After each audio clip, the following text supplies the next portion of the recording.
Wir sehen hier den ganz bedeutenden Fund eines Modellschiffes aus Schiefer und Gold, das bereits 1823 beim Anlegen eines Entwässerungsgrabens im Norden von Wales bei dem Ort Caergwrle gefunden wurde. Die Arbeiter hatten das damals mit einem Spaten durchteilt und in den 1920er Jahren kam es dann in das Museum und wurde so restauriert, wie wir es heute sehen.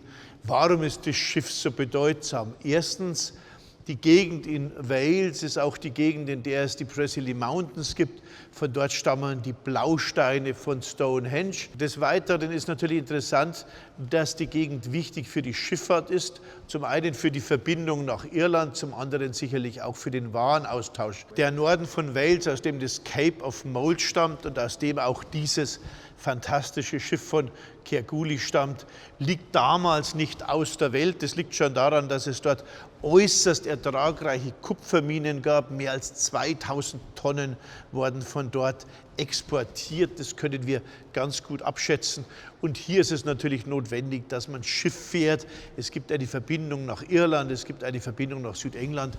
Das zeigt schon der Export sozusagen der berühmten Blausteine von Stonehenge, die ja aus dem Preseli Mountain im Norden von Wales stammen. Das heißt, Wales ist damals nicht abgelegen, sondern sozusagen Zentrum der bronzezeitlichen Welt, ungeheuer reich, wozu der Kupferschiefer sicherlich auch beitrug.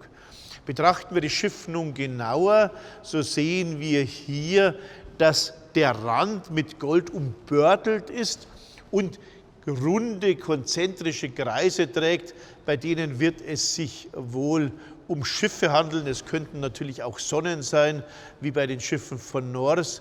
Vermutlich sind es aber auch Schilde, wie etwa bei Wikingerschiffen, wir das ja aus jedem Film kennen.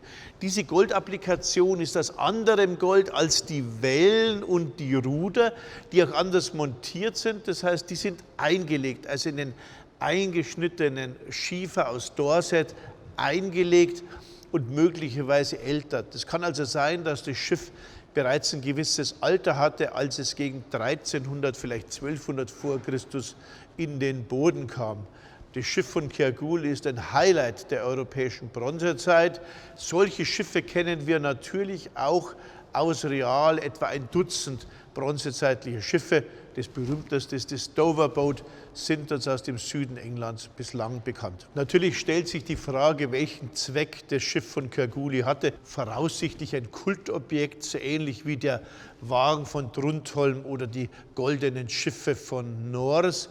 Möglicherweise war es Teil einer Szenerie, in der man vielleicht die Reise der Sonne oder eine andere mythische Reise nachspielte.